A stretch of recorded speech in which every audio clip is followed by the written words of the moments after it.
Hello everyone, कैसे हो आप सभी। आई होप आप सभी अच्छे से होंगे। Welcome back this channel. तो आज हम सीखेंगे ट्राउज़र पैंट की कटिंग एंड स्टिचिंग बिल्कुल इजी मेथड के साथ, और पॉकेट को कैसे बिल्कुल इजी तरीके से स्टिच करें, कैसे लगाएं, ये भी आज हम सीखने वाले हैं। तो यहाँ पे मैं फैब्रिक को डबल फोल्ड करके ऐसे रख ली हूँ। और हाँ, ये जो खड़ा फैब्रिक है उधर से हमें कटिंग करनी होगी। तो सबसे पहले लेंथ देख लेते हैं कितनी लेनी होगी। तो हिप है यहाँ पे 40 और लेंथ है 39, यानी 40 हिप साइज का यहाँ पे प्लाजो पैंट कहिए या फिर ट्राउज़र पैंट कहिए, इसकी कटिंग करनी होगी। तो यहाँ पे सबसे पहले मैं फैब्रिक को सीधा करके एक सीधी लाइन ड्रॉ कर ली हूँ। उसके बाद उसके ऊपर हमें 2 इंच पे एक और लाइन ड्रा कर लेनी है। उसके बाद लेंथ लेनी है, और लेंथ लेने के बाद बेल्ट के लिए भी हमें 2 इंच, यहाँ पे मैं इलास्टिक लगाने वाली हूँ तो 2 इंच पे यहाँ पे एक लाइन ड्रॉ कर ली हूँ। अब जहाँ से इलास्टिक यहाँ पे हमें ज्वाइंट करना है वहाँ 2 इंच हमें छोड़ते हुए लेंथ लेना है। तो यहाँ पे 39 इंच मैं लेंथ पहले से ही मेजर करके ले ली हूँ।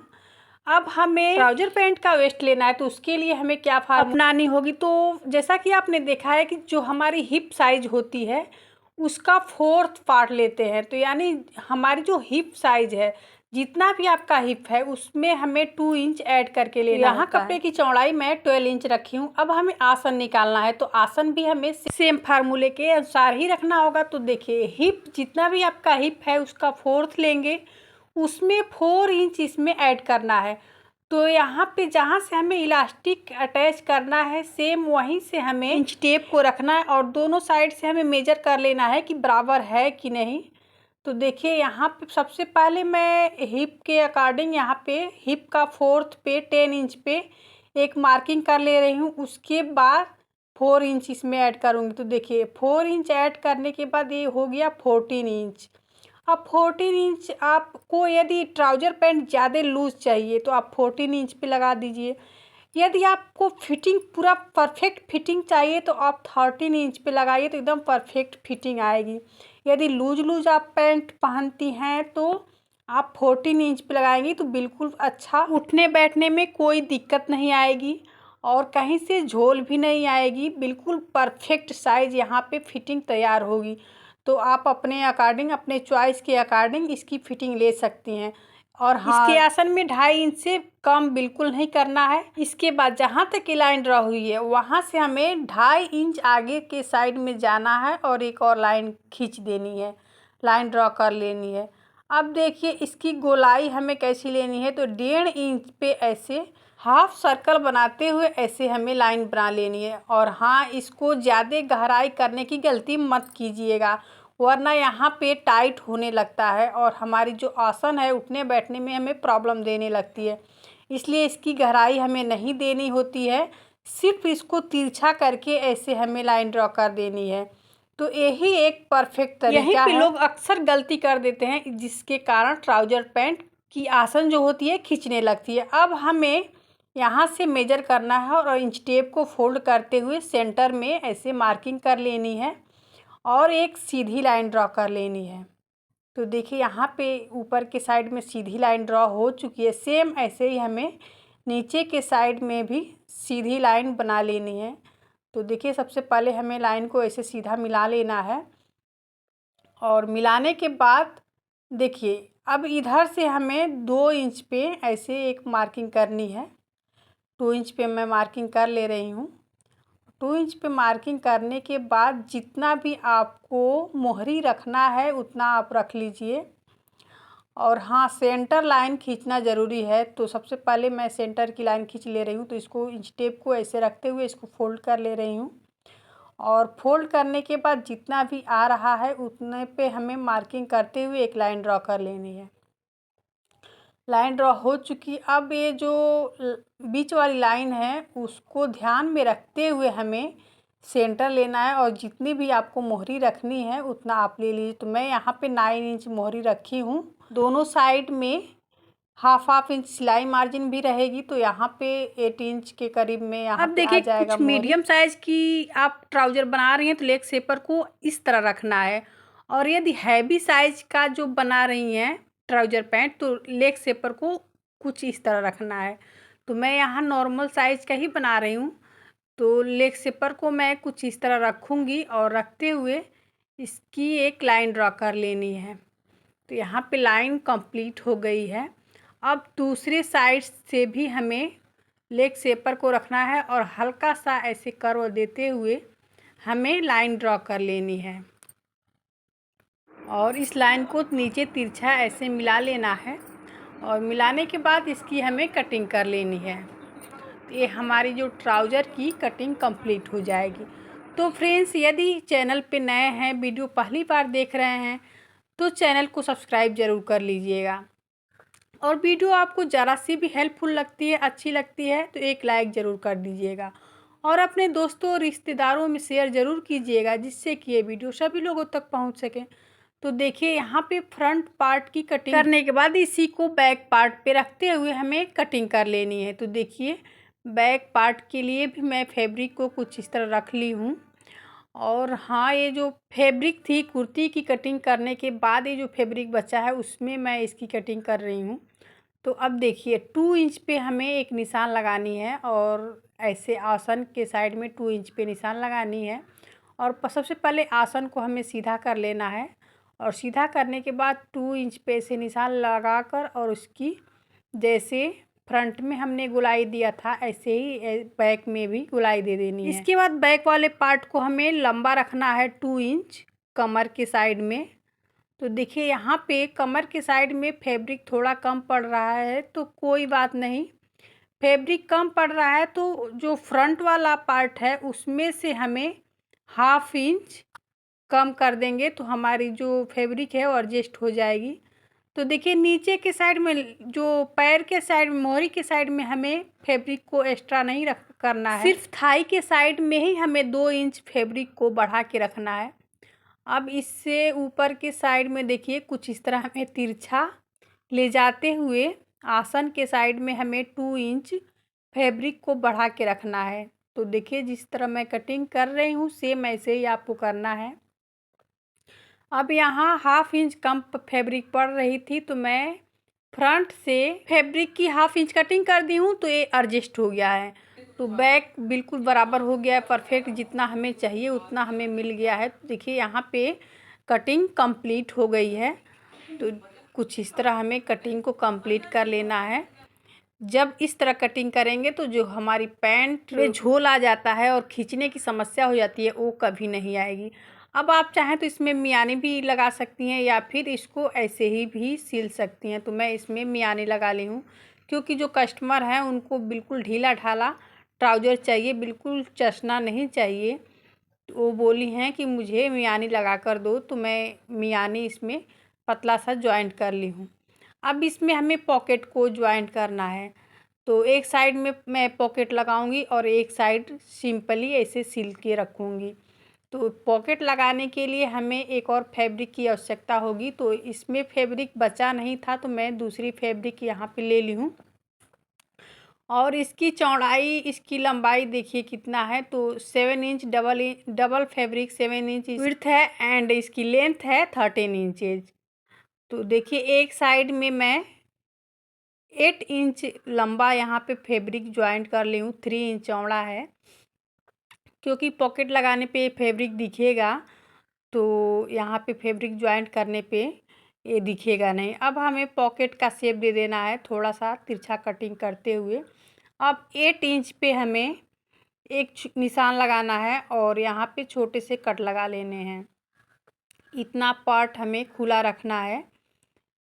तो चलिए अब इसको ज्वाइंट करते हैं। तो देखिए, सबसे पहले हमें फैब्रिक को ऊपर से ज्वाइंट नहीं करना है।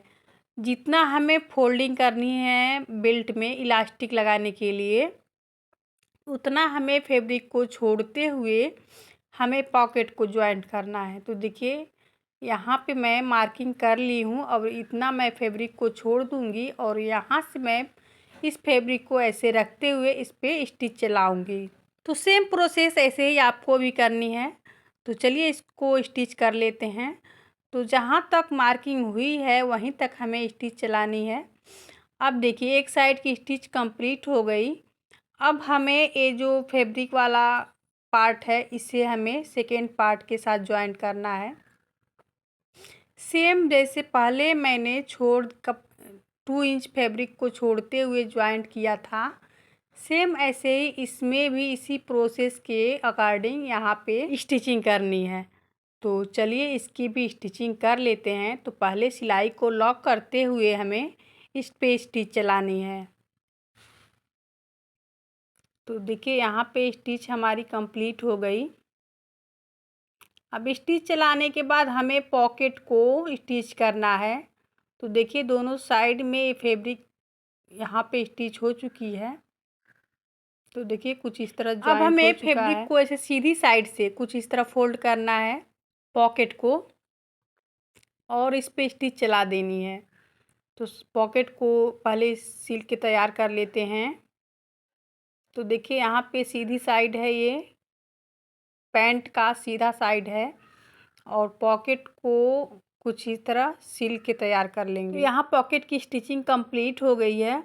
अब हमें ऊपर के साइड में जहाँ पे इलास्टिक ज्वाइंट करना है वहाँ पे हमें पहले इसको सिलाई चला के बंद करनी है। तो देखिए इसको हमें बराबर करनी है और बराबर करते हुए इस पे स्टिच चलानी है। तो चलिए इसको स्टिच कर लेते हैं। तो देखिए फ्रेंड्स, यहाँ पे 1/2 इंच या फिर 1/4 इंच ऐसे अंदर के साइड में आप जाके इस पे स्टिच चला सकती हैं, या फिर यदि आपको नहीं अंदर के साइड जाना है तो जहाँ तक ये पॉकेट लगा है वहाँ तक भी आप स्टिच इसको कर सकती हैं। तो देखिए यहाँ पे स्टिच हमारी कंप्लीट हो गई, और अब इसको ऐसे फोल्ड करके इस पे हमें स्टिच चलाएंगे तो ये जो हमारी पॉकेट है बिल्कुल परफेक्ट तरीके से स्टिच हो जाएगी। अब नीचे के साइड में भी ऐसे ही हमें बंद कर देनी है सिलाई करके। तो हमें सबसे पहले नीचे से फैब्रिक को बराबर करना है और बराबर करते हुए इस पे स्टिचें चलानी है। तो देखिए स्टिचेज हमें पूरी नहीं चलानी है, जहाँ तक हमारा पॉकेट खुला रहेगा बस वहीं तक हमें इस पे स्टिच चलानी है। तो देखिए करीब 2 इंच ऊपर जाते हुए मैं इसको सिल के बंद की हूँ, उसके बाद ओपन ही छोड़ दी हूँ। तो जहाँ तक हमारा पॉकेट ओपन रहेगा बस वहीं तक हमें इस पे स्टिच चलानी है। तो यहाँ पॉकेट जॉइंट हो चुका एक साइड का। इसके बाद इस पे हमें टॉप स्टिचें चलानी है पॉकेट पे। तो देखिए सबसे पहले हमें फैब्रिक सिलाई जो है उसको टर्न करेंगे दूसरे साइड में।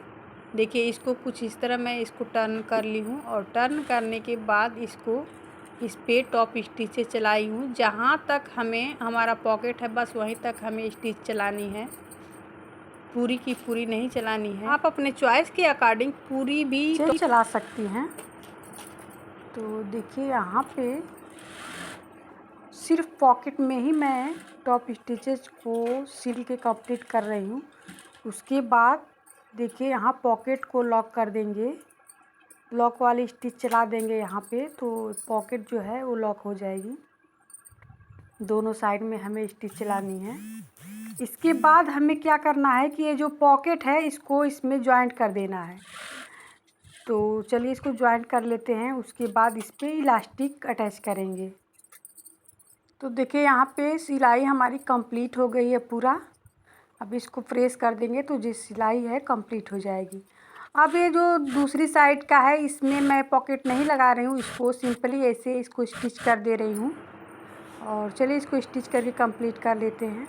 इसके बाद जो नीचे का मोहरी है उसको हमें कैसे सिलना है, तो देखिए सबसे पहले किनारी को फोल्ड करके सिल देना है, और किनारी फोल्ड करने के सिलने के बाद इसको एक बार और फोल्ड करना है। तो फोल्ड करके कुछ इस तरह हमें इसको स्टिच नहीं करनी है, हमें इसको घूम सिलाई जैसे होती है उस तरह में इसको स्टिच करनी है। तो देखिए इसको दूसरे साइड से ऐसे टर्न करना है, और अब इस पे हमें स्टिच चलानी है। तो ये दोनों फोल्डिंग एक ही साइड में होनी चाहिए, और कुछ इस तरह हमें इसको रखते हुए इस पे स्टिच चला देनी है।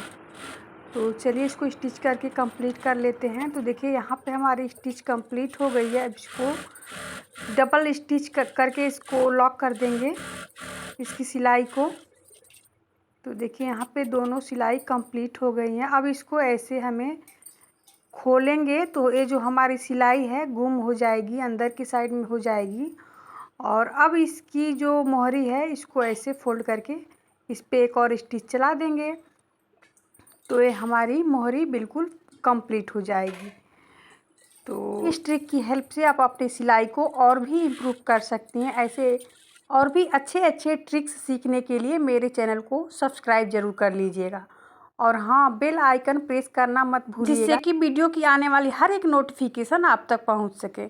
अब हमें इसको फोल्ड करके सिलना है। उससे पहले हमें इसमें इलास्टिक लगानी है, तो उसके लिए जितनी भी आपकी वेस्ट है उसमें 8 इंच हमें माइनस करना होता है। तो यहाँ पे वेस्ट राउंड है 35 इंच, उसमें मैं 8 इंच माइनस कर दी हूँ। तो यहाँ पे इलास्टिक को 26 इंच लंबा ले ली हूँ। अब मैं इसको ज्वाइंट कर लूँगी और ज्वाइंट करने के बाद इसको इसमें अटैच करूँगी। तो चलिए देखते हैं कि इसको कैसे अटैच होगा। तो देखिए यहाँ पे मैं ज्वाइंट करके तैयार कर ली हूँ। अब हमें बैक साइड के तरफ से हमें इसको इसमें ज्वाइंट करना है। तो सबसे पहले हमें इलास्टिक को इस तरह अंदर पहना लेना है।